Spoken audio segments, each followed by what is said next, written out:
मित्रों, इस सृष्टि में युद्ध तो बहुत हुए, पर महाभारत जैसा युद्ध न कभी हुआ था न कभी होगा।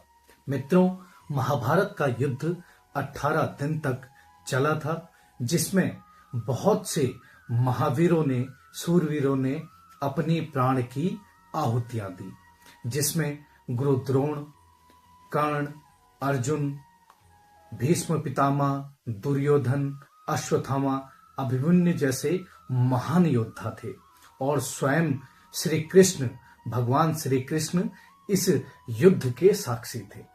तो मित्रों, आज इस वीडियो में हम बात करेंगे एक ऐसे सूरवीर की जिसे मारना लगभग नामुमकिन था। एक ऐसा योद्धा जिस ऐसी उसकी धनुर्विद्या थी कि उसका कटाक्ष किसी के पास नहीं था। तो आज इस वीडियो में हम जानेंगे महारथी तथा दानवीर कर्ण के बारे में। सादर प्रणाम मित्रों, हमारे चैनल में आपका स्वागत है। मैं हूं आपका मित्र कमल किशोर। तो मित्रों, अगर आप हमारे चैनल पे नए हैं तो चैनल को सब्सक्राइब करें तथा बेल आइकन को जरूर दबाएं। तो बिना किसी देरी के आज इस वीडियो में हम जानेंगे कि दानवीर कर्ण से कौन सी चीजें हमें सीखनी चाहिए। दानवीर कर्ण में बहुत सी अच्छी बातें भी थी और बहुत सी बुरी बातें भी थी। तो आज हम इस वीडियो में चर्चा करेंगे दोनों पहलुओं पे। मित्रों, कर्ण एक ऐसा योद्धा था जिसे मार पाना किसी के बस में नहीं था। तो मित्रों, सीखने वाली कर्ण से यह बात है कि मित्रता अगर हो तो कर्ण जैसी हो। दुर्योधन के साथ कर्ण की मित्रता थी और मित्र गलत होते हुए भी उन्होंने अपने मित्र का साथ दिया और अपने भाइयों के विरुद्ध वह महाभारत के युद्ध में लड़े, जिसका परिणाम भी उन्हें पता था।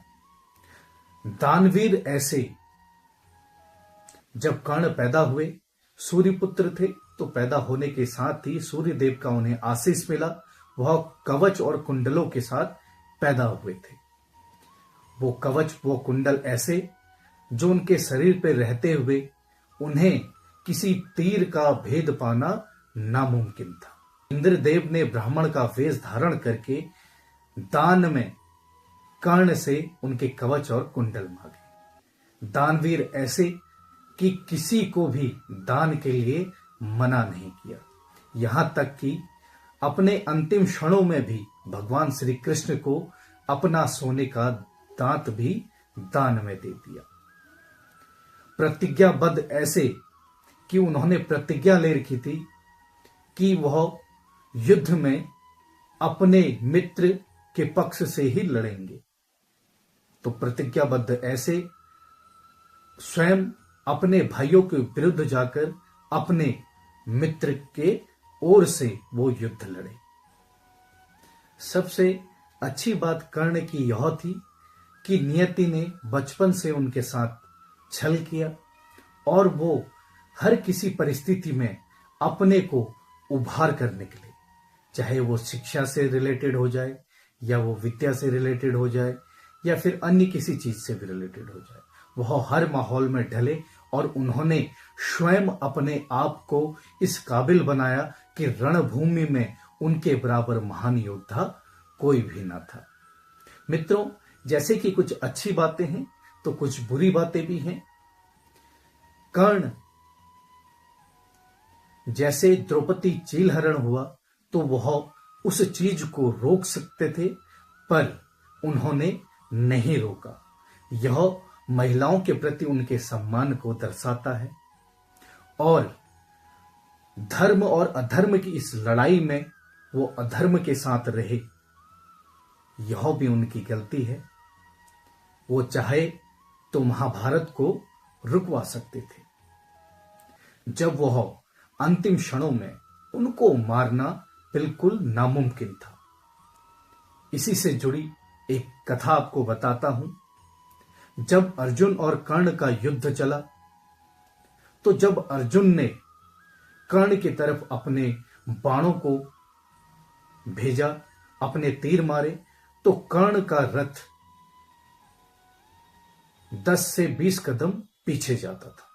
और जब कर्ण अर्जुन की तरफ अपने तीर मारते तो अर्जुन का रथ केवल 1 से 2 कदम पीछे जाता था। कर्ण जब हर बार अर्जुन की तरफ बाण मारते तो भगवान श्री कृष्ण उनकी वाहवाही करते। तो इसी बीच अर्जुन से रहा नहीं गया। अर्जुन ने भगवान श्री कृष्ण से पूछा कि हे माधव, मैं जब तीर चलाता हूं, मेरे तीरों से कर्ण का रथ 10 से 20 कदम पीछे जाता है, तो आप मेरी बड़ाई नहीं करते हो। पर जब कर्ण मेरे रथ की तरफ तीर मारता है तो मेरा रथ 2 कदम पीछे जाता है और आप उसके बाणों की प्रशंसा करते हो।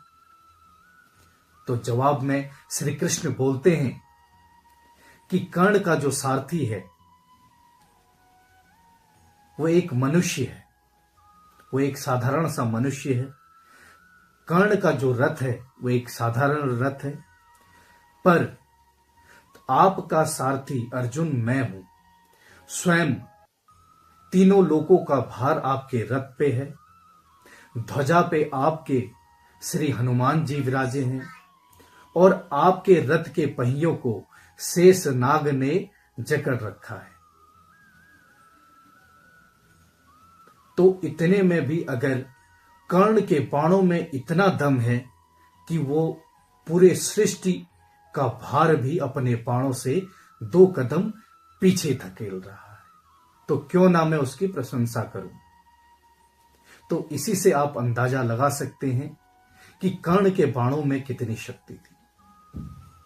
पर कर्ण को श्राप मिला था कि अपने अंतिम क्षणों में जब उसे सबसे ज्यादा जरूरत होगी तब वो अपनी सारी विद्याएं भूल जाएंगे। और हुआ भी कुछ ऐसा ही। उसी के साथ साथ उनका रथ का पहिया जमीन में धंस गया और इसी का फायदा उठाकर श्री कृष्ण ने अर्जुन को विवश किया कि वह इसी क्षण ही कर्ण के ऊपर बाण चलाएं। अर्जुन ने कर्ण की तरफ अपने अस्त्र को भेजा और इसी के साथ ही कर्ण मोक्ष को प्राप्त हुए। अंतिम क्षणों में श्री कृष्ण से जब वो मिले, श्री कृष्ण कर्ण को मिले, तब श्री कृष्ण से कर्ण ने पूछा कि हे भगवान, इस सभी में मेरी क्या गलती है?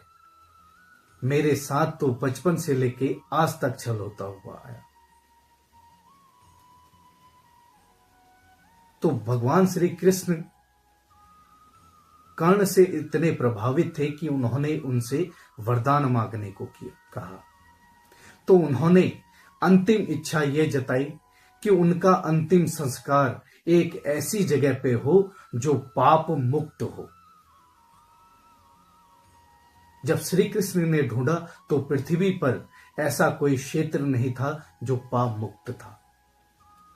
तो स्वयं भगवान श्री कृष्ण ने कर्ण का अंतिम संस्कार अपनी हथेली पे किया और इसी के साथ कर्ण का चैप्टर समाप्त हो।